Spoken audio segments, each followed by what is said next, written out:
Hello and welcome to the GCSE Physics tutorial for topic P4 Atomic Structure. This is part 3 and we'll look at uses and dangers of radiation. So what are the dangers of radiation? Well, we've looked at the fact that they can ionise atoms. Well, radiation can also enter your cells and ionise the atoms there. This can cause the cells to mutate and divide uncontrollably and cause cancer. That's why people who work with radiation have to limit their exposure. For example, people who work with X-rays or radiographers in hospitals and people that work in nuclear power stations. So what are the uses of radiation? Well, in the medical field, there's two main uses. They can be used in medical tracers. So gamma radiation is used to be able to scan inside patients. So a patient is injected or given orally a radioactive isotope. This would be something that has a short half-life. And then the gamma radiation can be detected in a scan. Gamma radiation can also be used to treat cancer. So cancer cells can be killed by a high dose of gamma radiation. The problem is that it has to be focused on the area of the cancer, because otherwise the gamma can also kill healthy cells as well, which is why radiation therapy can also cause sickness. Gamma radiation can also be used to detect leaks in pipes, as shown in the diagram. Alpha radiation can be used in smoke detectors, and beta radiation can be used to find the thickness of different materials.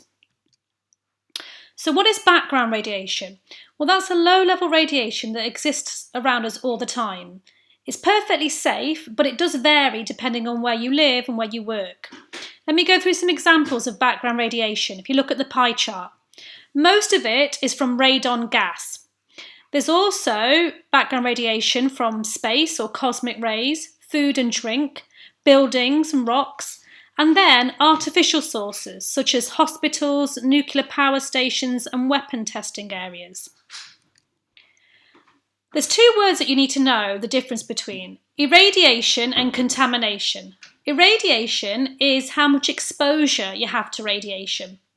So it doesn't mean that something's become radioactive. And this can be kept safe from irradiation by keeping radioactive materials in lead boxes, or if you are dealing with radioactive substances, using robotic arms. People that work in radioactive areas have badges to monitor radiation levels. Contamination is when the radiation actually gets into the objects. And a way to make sure you're safe to prevent that is to, if you're handling them, to wear gloves, to use long tongs, and in some cases wear protective suits. If you pause the tutorial now and try these 3 questions. So 3 sources of background radiation. You can pick any of the 3, but I've said the air, so radon from rocks, and space. Describe a use of alpha radiation in smoke detectors. So the alpha radiation ionises air particles, so a current flows. If smoke gets in the way, it blocks the alpha particles from ionising the air, and so the current then is blocked and stops, and then the alarm goes off. 2 safety precautions to prevent contamination is to wear gloves and use long tongs when handling them. If you've looked at radioactive substances in school, you will know that the teacher would have done this and pupils won't be allowed to touch the radioactive materials themselves. In summary, we've looked at uses and dangers of radiation.